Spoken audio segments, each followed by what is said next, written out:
So while I was on my mini vacation, 21 Pilots performed their first 2 concerts in over 600 days. These concerts were at Summerfest in Milwaukee, as well as a small intimate show for Sirius XM in Columbus, Ohio. And there is a lot of newsworthy and lore things to talk about. So this is possible spoilers for the rest of the tour. So, and like I said, I don't know if this is spoilers or not. This could be just a one-off for these 2 concerts, or this could be for every concerts going forward. So who knows? So spoiler warning ahead. If you don't want to be spoiled, I recommend go watching another one of my videos, but you've been warned, so proceed with caution. Good morning, good afternoon, or good night, depending on when you're watching this. How's it going, guys? First off, I hope you're having a good day today. Hope your day's going well, and hope it continues to go well. This is everything that happened at Summerfest, as well as the Sirius XM concert. So let's talk about the set list. They opened with Good Day, as to be expected, being the first song on the album.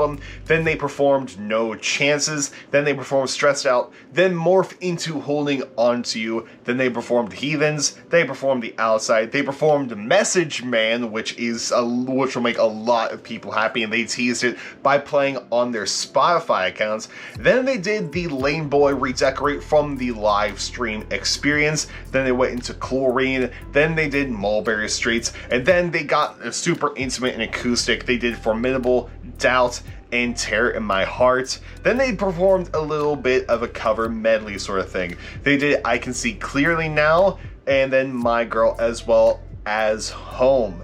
Then they performed Holding On To You, and then We Don't Believe Was on TV, back into each other. Then continuing on, the songs going into each other, they did the Jumpsuit X Heavy Dirty Soul. Then they did Saturday, and this is where Josh had the drum island instead of being in morph like on the Bandito tour. Then after that, they performed Level Concern live on the Outside. Then they went into Ride, and Tyler was in the crowd for Ride. That's when everyone held up Tyler. Yes, they are still doing that, which is a good thing to know. Then they performed Car Radio. Then they went into Shy Away, and the amazing thing with Shy Away is that they did an MCR cover of I'm Not Okay at the very end of Shy Away, which is super, super cool. And they finally ended with Trees. How can they not end with Trees? And their show at the Newport, it basically had the same exact set list, except for the fact that instead of doing Morph and Holding On To You, they did Migraine into Morph into Holding On To You, much like they did at the live stream experience. So basically, it's like kind of goes in the live stream experience order. They do all the mashups that they did within the live stream experience. And so there are a couple of interesting things to point out when it comes to the 21 Pilots lore, as well as just some interesting things that could play into the Dima storyline. So when Tyler and Josh first walked on stage, they were in a costume. Much like how for the Bandito tour when they came out on stage, they were in the jumpsuits. Tyler was in the ski mask, and Josh was wearing the hoodie with the yellow bandana. For this one, they looked like this, both wearing white jackets, both wearing black cargo short pants, as well as like black jeans. And then they were both wearing ski masks with these really cool glasses. Like, it was super, super cool. And the fun thing with that is that Tyler in No Chances actually played guitar for the soft section in the middle of it, and it was smoking. Like, the mask was smoking. So that is super weird. Choke on smoke because I'm smoking them out the basement. Maybe, possibly, who knows? At the beginning of No Chances, Dan and Sally appeared on top of the screen, which I love that so much that we're going to see Dan and Sally on the tour as well. So next big thing, the biggest thing out of all this, comes from Message Man, and that is in the song when it goes right before it goes into the rap section. That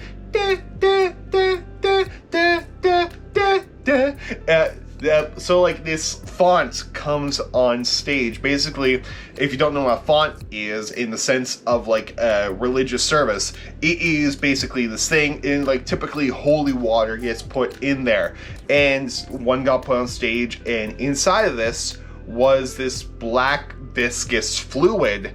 Tyler stuck his hands in and then just raised his, just look at the image. Just look at the image, look at the video, whatever I put on here, and like, it's the Blurryface hands.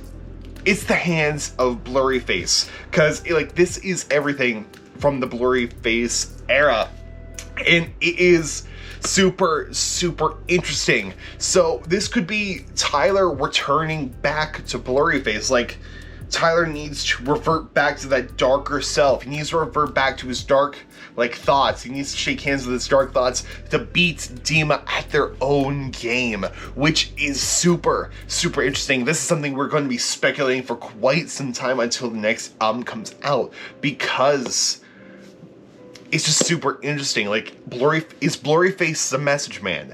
Is, like, what is going on here? Is Tyler doing this to break the spell of Dima? And like, here's the thing, this font also appears in the Nico in the Niners music video, because like when they start performing this impromptu concert during the breakdown rap section at the end, you see this font, and like it like just ripples from the vibrations from this little concert they're going on. So is this viscous fluid in that font as well? We don't know exactly. Like how people go into church, they dip their hand in the holy water and then they do this. Is this how people go to church in Dima? Because of course church does happen and the bishops do like their little spooky magic thing to get the light turned on. So is that? We're gonna be speculating this for quite some time, and I'm super excited about it. I am super excited about it. So that is basically it when it comes to the lore wise. Like, that is the biggest thing to take out of there, as well as like this outfit that they were wearing. Other fun things that happened is that they covered Lowrider by the band War. You know, all my friends know the Lowrider, the George Lopez theme song, and it has Tyler playing cowbell in it, and it is fantastic. It is so amazing. Imagine going to a 21 Pilots concert and then coming back from it, knowing your friends are in the 21 Pilots, and they said, and you're like, yeah, I caught Tyler's drumstick, because Tyler did throw his drumstick in the crowd. People are gonna look at you weird, but it is fine. But of course, like, the drum island's still a thing, so Josh and Tyler do go in the audience. The trees drum islands are still a thing, so that is good. And like I said, trees is still part of the set list. You know, a lot of people worried that trees wasn't going to be a part of it, and I thought it wasn't going to be a part of it just because, you know, Dima propaganda stuff. I thought they weren't going to close the trees, but they did. They did close the trees to everyone's pleasure, and Tyler was like, of course, Tyler gave this super emotional speech at the very end, and Tyler said to, like, this is during the tree speech, the very emotional moment of the show. Tyler said that we all saved him, and man, that hurts. That just pulled at the heartstrings. And then at the very end, when they're doing their bow, Josh is crying. Josh is crying, and man, Josh must have missed us. And like, we, of course, really miss them. So that is basically all the highlights from it that I know of right now. Now, what we're going to do is I'm actually going to be doing like a little reaction video style thing, because the full concert was actually uploaded to YouTube. I made that call like when the concert happened that same night while I was in the hotel room. I was like, hey, if anyone has the concert, please email it to me. Please let me know down in the comment section. And I was tagged on Twitter by user, give me one more moment as I stall for time, by user Jasmine. I'm going to mispronounce your last name, Shelf. I'm just going to say Jasmine. Jasmine uploaded it to YouTube. I will leave a link down in the description box below, as well as everyone to follow on the Twitter machine where I got all this information from. And so that way you can go check it out for yourself. And I'll leave it in the pinned comment below as well. But we're going to watch this. It's an hour and 35 minutes long. I don't have class tomorrow, so I can afford this. So let's go ahead and watch and see if I've missed anything. So from the sounds of this video, it seems like they walk on the stage in pure silence. Like compared to the heavy rumble we're used to getting, of course, Tyler said he wanted to do something different from the heavy rumble this one. But I figured they would come on stage with all the lights turning on, just like a power up. Then Josh would come in with the drums, but they just walk on stage in these suits in silence. Then they walk over to the piano and the drums, then Josh just into Good Day. So they didn't perform Good Day in its full entirety. It's like how they do it in the live stream experience. Basically, from my guess is that a lot of this concert is basically the live stream experience taken to the stage, which I'm completely fine with. Disappointed, the crowd didn't yell, "Ride or die, Josh done." Disappointed in you, Milwaukee. Oh yeah, I did forget to mention at the very end of No Chances, Tyler takes off his mask and then just yeets himself completely off the stage. Like, the boy runs and just jumps off stage. Much like how in Heavy Dirty Soul, when they performed it live, Tyler just drops to the floor. Literally, Tyler just ran and just, I assume he had a crash pad because he gets up immediately afterward, but he just runs on stage and like literally lands on his back on hopefully a crash pad, but just a little funny thing. Oh! Yeah, the big thing is that we talked about the Message Man font, but we also forgot to include that Blurryface is actually back. Like, Blurryface makes an appearance at the very end of No Chances. Like, Blurryface finishes off. Like, Josh is just going ham on the drums. I'm getting goosebumps from talking about this because it's such an epic moment. But Josh is going ham on the drums. Then you hear the low vocal to fairly local, like the very rap middle bit. Yo, this song will never be on the radio. If a clicker to people and people would vote, it's feel proud and emotional. Yo, you bulletproof and black like a funeral. And like that part, Blurryface just comes on the screen. He comes on the Titantron and just says those words, and it's like, oh, this is a thing. Blurryface is back, and Blurryface might be here for the last album. Who knows if Tyler becomes Blurryface to defeat Dima, and or this is Nico, because Nico is Blurryface. But if Tyler becomes Blurryface also to defeat Dima, I'm just as confused as you are. But Blurryface is back, and I'm excited. I'm kind of excited Blurryface is back. At the same time, oh dear God, Blurryface is back. They do perform the normal version of Stressed Out. They don't perform the Mute Math remix they did at the live stream experience. Tyler says it's been 632 days since they last performed a concert, which is just shy under 2 years. It's basically a year and a half. But man, that must have been a long year and a half. I mean, of course, Scale needs to come down in the meantime. They prep for the live stream, but still, not performing in front of people who love and cherish your music, that has to hurt. Like, man. In Holding On To You, they do the full song, well, most of the full song. They do it like in the live stream experience where they cut off Morth and then they jump into Holding On To You with the Entertainment Faith section. And Josh does backflip. So Josh backflips and they do finish out the song as normal. Tyler has been working on his dance moves. Like, you can tell Tyler is just super happy to be back. And even Josh, because you can look at Josh's facial expressions, and with Tyler, just him moving around and dancing, you can tell they are super happy to be performing in front of the people that appreciate their music so much. The crowd control before getting into Mulberry Street is fantastic.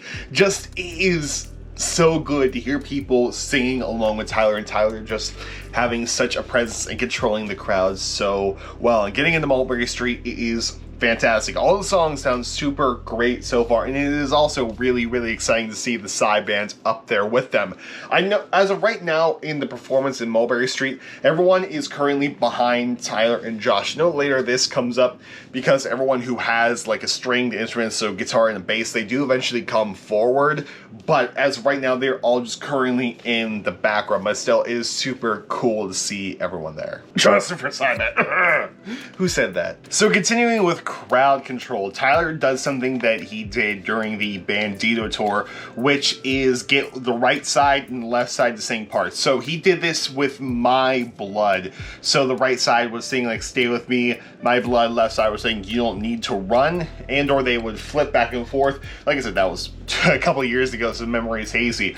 But in this, Tyler gets the right side to go, Mulberry Street, and the left side, so good to see you, as a guitar player in the background can't tell who it is, but they're going, playing the guitar line, much like I did for my Mulberry Street sideband cover. These are the jokes. So when they kick off their campfire acoustic set, it's super nice because Tyler dedicates it to his mom, who drives all the way from Columbus, Ohio to Milwaukee, who hasn't seen this part of the set. You got Tyler on ukulele, you got Josh on cajon, you got Todd on violin, you got Daniel on guitar, Skylar Cord still killing it on bass, and you got Dr. Blum on accordion, not trumpet, and that is super cool. And they kick things off with Formidable, and it is super, super nice. So what I really like about it is that the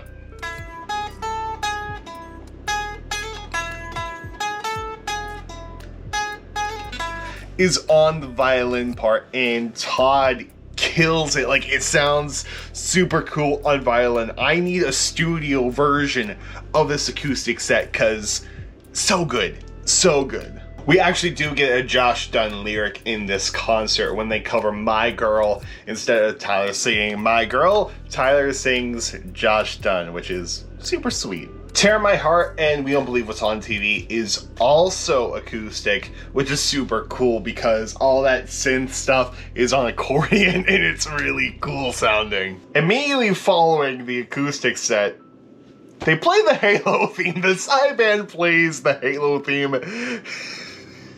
I'm for it. I like it. So there we are. That was the end of it. And man, they sound so good. And I cannot wait to go see them on October 30th. And it's going to be such a blast in the Nationwide Arena. And the thing is, I don't know if it's going to be like this for every single show, because there's been talks that the stadium shows could get something completely different compared to these small venue shows. Like, the small venue shows are, of course, can't do the B stage, and or is there going to be a B stage? I assume there's going to be a B stage. They always do a B stage when they can do a B stage, but we don't know if the smaller venues are getting a different set list compared to the bigger arenas, so we'll just have to see and we'll have to find out. And of course, if it is different, I will definitely let you know on the channel when it comes out. However, like, it was such a great performance. Like, everyone killed it. Todd, Dr. Blum, Daniel, Sky,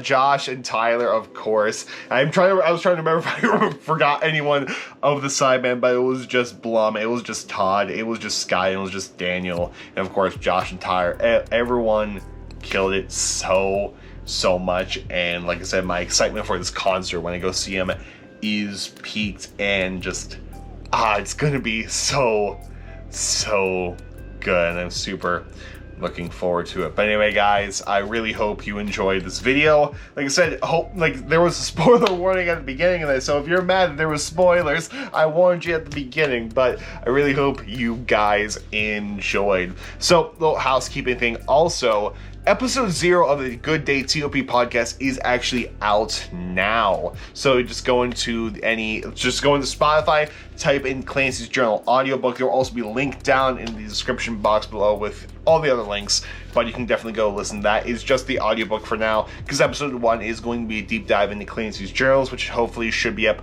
within the next week. I'm aiming to get it out before my birthday.